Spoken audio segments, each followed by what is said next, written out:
Welcome back to What's Hot in the Bookstore. I'm Megan Riley. And I'm Rain Brooks. Great to be here. Today, we're diving into a book that's, well, it's really dominating the charts. It's kind of blown past everything else, fiction, nonfiction, you name it. It's become a genuine runaway success. Yeah, you're not exaggerating there. We're doing a really close look today at this phenomenon. It's called Shred Happens. So easy, so good. 100-plus protein-packed Mediterranean favorites with a low-carb twist. A cookbook. Phew, that's quite a title. It really is, but it lays it all out, doesn't it? It absolutely does. Sets the mission right there. So this is the new one from Arash Hashemi, published by Rodale Books. It just came out March 18th, 2025. Yeah. And usually, cookbooks, they have their own little section, their own world. But this one, it feels like it's shaken up the whole market. It really does. The premise itself, okay, maybe not totally revolutionary on the surface. Low carb, high protein, we've heard that before. Right. But it's the execution, the way it's put together, that seems to be hitting a nerve. What's the core idea then? What's the thesis behind it? Well, it's this combination, this synthesis that you just don't often see done this well. On one hand, you've got the science, right? The proven stuff about low carb, high protein for making you feel full, for weight management. That's solid. Okay. But then on the other hand, you have the sheer deliciousness, the flavor, the nutritional depth of Mediterranean and, crucially, Near Eastern food. Hashemi basically fuses these two. And the goal, the specific goal, is to solve the biggest problem with healthy eating. Which is? Sticking with it. Compliance. Yes. Okay. If you're listening right now, chances are you've bought a diet cookbook before. You know the ones. They make these huge promises. And then you open it up and the recipes are just restrictive or boring or both. Like food is just fuel and that's it. Exactly. They forget food is culture, it's enjoyment, it's, well, satisfaction. Right. It has to taste good. Precisely. And that's why most diets just, fall flat. They demand this huge amount of willpower, this feeling of deprivation. It's just not sustainable. So Shred Happens offers something different. A completely different path. Yeah. It's saying, look, you can hit your health goals, losing weight, keeping muscle, whatever it is, by making food tastier, not blander. Okay, that's a bold claim. It is, but we're going to show you just how well it's working later on. I mean, spoiler alert, this book's ranking is incredibly high, like across all book categories. It's not just hitting the diet crowd, it's reaching you, the everyday reader. Interesting. Okay, let's get into it. The foundation for any book like this, especially one about health, has to be credibility. Who is this author? So, segment 1. The author, authenticity, and the philosophy. Why should we trust Arash Hashemi? His story is really the key here. It gives him that bedrock authenticity. He's not just like pulling together research papers. He's lived it. He talks very openly about struggling with weight, with self-esteem for years. He really gets the frustration of trying diet after diet and just failing. So he wasn't some naturally skinny guru telling people what to do. Not at all. He was right there in it, like so many people listening might feel they are right now. And he had a significant transformation. Massive. He lost over 100 pounds. That's around 45, maybe 50 kilograms? Huge. But look, the number isn't even the main point. Okay. It's how he did it. The sources really emphasize this. It wasn't some crash diet, no liquid meals, none of that misery. It came from fundamentally rethinking his relationship with food. Rethinking food. How? It was a strategy based really entirely on prioritizing flavor, making sure the healthy habits could actually fit into a real busy life, and aiming for something he could stick with, long-term sustainability. So it wasn't about sacrifice for him. It was more like finding better replacements. Exactly. Finding new things he enjoyed that just happened to be, well, nutritionally better. That whole mindset shift from what I can have to what amazing things can I discover. That's powerful. Yeah, it really is. If he managed to lose and keep off 100 pounds by eating food that's genuinely delicious, high protein, low carb, suddenly this book feels less like orders from a doctor and more like, I don't know, a shared secret. A proven plan. That's the hook, isn't it? It feels like an invitation to enjoy food, not a punishment. And a huge part of that enjoyment comes directly from his background, his intercultural inspiration. Right, you mentioned Mediterranean and Near Eastern. Yes, and specifically his Persian roots. That's a major influence here. And this isn't just, another grilled chicken and broccoli cookbook, thank goodness. Definitely not. When you say Persian, Mediterranean, Near Eastern, we're talking about ancient food traditions, centuries, millennia of figuring out flavor, complex spices, herbs, amazing use of fats, fresh ingredients. Exactly. Think about typical low-carb cooking, maybe in the U.S. or U.K. It can sometimes taste a bit flat or relies really heavily on cheese, processed stuff. But drawing on his heritage, Hashemi brings in all these natural flavor bombs. Saffron, sumac, za'atar, tons of fresh herbs like dill, mint, parsley. These things don't just make it taste incredible. They often bring their own health benefits, antioxidants, fiber. It's like smart design. It makes sense. Those cuisines often naturally feature good proteins, vegetables, healthy oils. They're a great starting point for this kind of adaptation. Flavor first. Totally. And this whole idea, this philosophy, it's bigger than just the book now. He didn't just write it and walk away. He's built a whole brand around it. He founded Shred Happens, the brand itself. Okay. But he also co-founded the Kaizen Food Company. Kaizen, like the Japanese idea of continuous improvement. That's the one. Fits perfectly, right? Small steps, sustainable changes. And the Kaizen Food Company actually makes high-protein, low-carb products. They're creating things to make this lifestyle easier for people. So he's not just giving recipes, he's actually trying to solve the practical problems people face, like finding the right ingredients. Exactly. Yeah. He's tackling the logistics. And a perfect example of that, proof that he gets what beginners need, is his Kaizen pasta. We have to talk about this. Right, because pasta is usually the first thing to go if you're cutting carbs. What is Kaizen pasta? Is it just a recipe? No, it's more than that. It's an actual product his company developed. It's a pasta substitute, high in protein, low in carbs. Probably made from things like lupin flour, maybe almond flour, special protein blends. It drastically cuts the carbs compared to regular pasta. So it's a real thing people can buy, something that's already been tested and people like it. Precisely. And the fact that recipes using this pasta or similar ideas from the book have already gone viral online, that's the ultimate proof. How so? Well, think about it. If a recipe is super complicated, uses weird ingredients you can't find, or takes hours, it's not going viral with everyday folks trying to eat healthier. Viral means it's practical, it tastes good, and it satisfies that craving for comfort food, like pasta, without wrecking your goals. He clearly understands the pressures of modern cooking. That real-world testing, that's huge. Which leads us perfectly into segment 2, inside the recipes. Let's talk about the food itself. Flavor, structure, practicality. What are you actually getting when you buy this book? Well, first off, you're getting a lot. It's a solid book, about 256 pages, packed with over 100 recipes. So it's not just a little pamphlet, it's comprehensive. And the way it's structured shows it's a whole system for eating, not just, a few dinner ideas. How's it broken down? The chapters? Start smart. Things like shareable plates, spreads, and dips, which I love because right away it tackles that feeling that healthy eating means eating alone. This says, no, you can still entertain, still share food. That's a great point. Makes it less isolating. Totally. Then it moves logically, salads, then the main event, mains. Lots of variety there. Grilled, fried meat, fish, seafood. Protein is clearly king. But then it gets really interesting. Let me guess. Pasta and rice? You got it. That's the chapter that really shows the philosophy in action. Because that's the big challenge for low carb, right? How do you handle those comfort foods? It's the make or break moment. Hashemi's basically saying, you don't ditch comfort food, you reinvent it. So this chapter implies clever swaps, maybe that Kaizen pasta product, maybe veggie noodles like zucchini or shirataki, maybe even using low-carb grains like quinoa carefully. The point is way fewer carbs, but still getting that satisfying feeling. Yeah, if you rely on pasta for that cozy feeling, just cutting it out feels like punishment. Finding a good substitute that feels like a real meal, that's a game changer for sticking with it. And that satisfaction. It's boosted by the flavors. They're really creative and intense.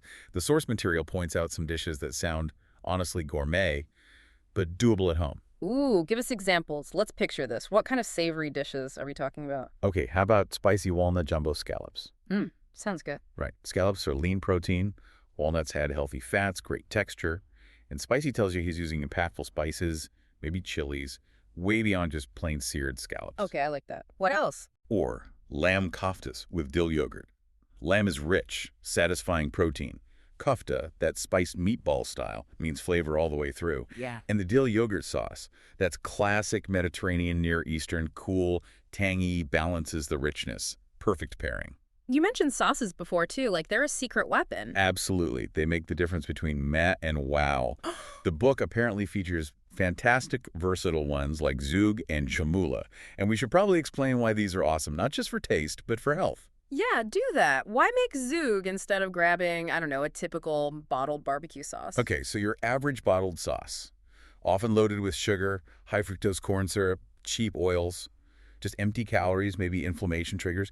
Zoug is this amazing, vibrant green sauce originally from Yemen, mostly fresh cilantro, green chilies, garlic, spices like cumin, cardamom, usually olive oil. It's naturally low-carb, packed with fiber and good stuff from the herbs, and delivers this huge flavor punch without sugar. Okay, that's a total upgrade, getting complexity and heat without the junk. Exactly. Same idea with chermoula. That's North African.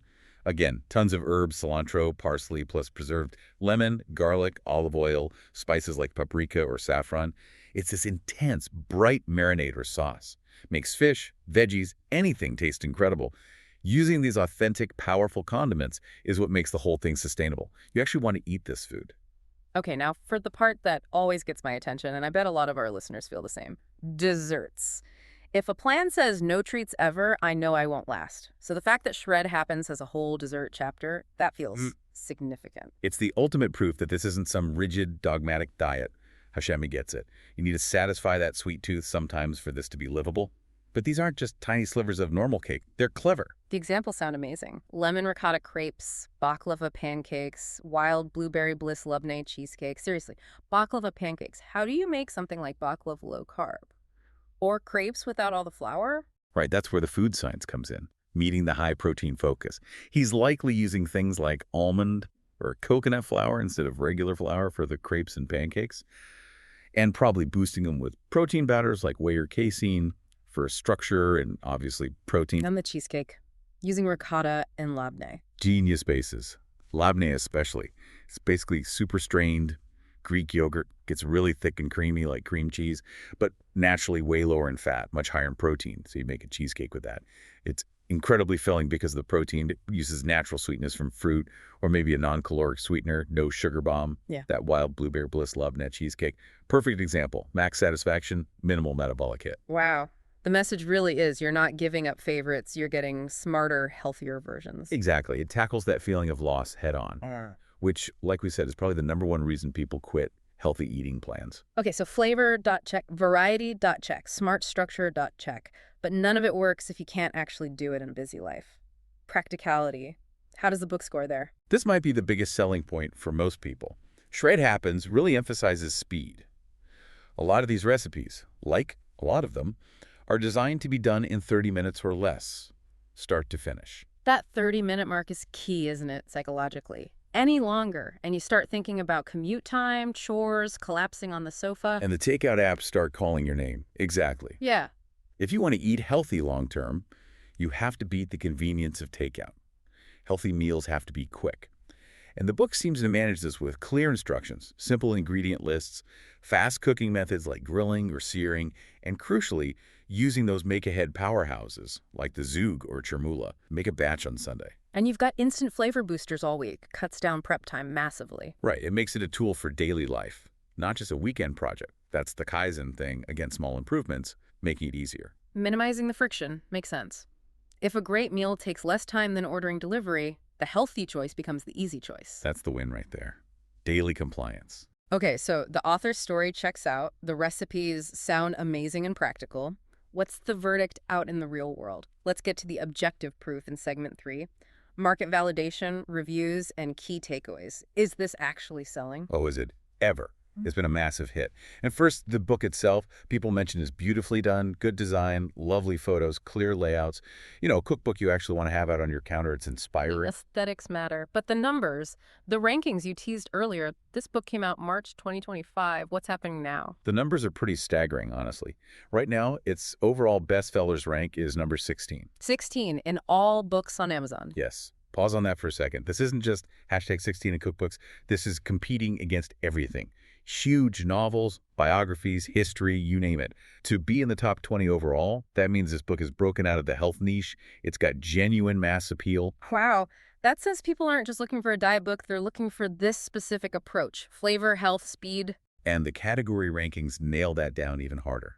It's currently #1, the top spot, in 3 massive categories at the same time. Which categories? #1 in low-carbohydrate diets. Yeah. #1 in high-protein diets. And #1 in weight loss recipes. Wow. A triple crown. It's incredibly rare. It proves the book is hitting all 3 major goals people have.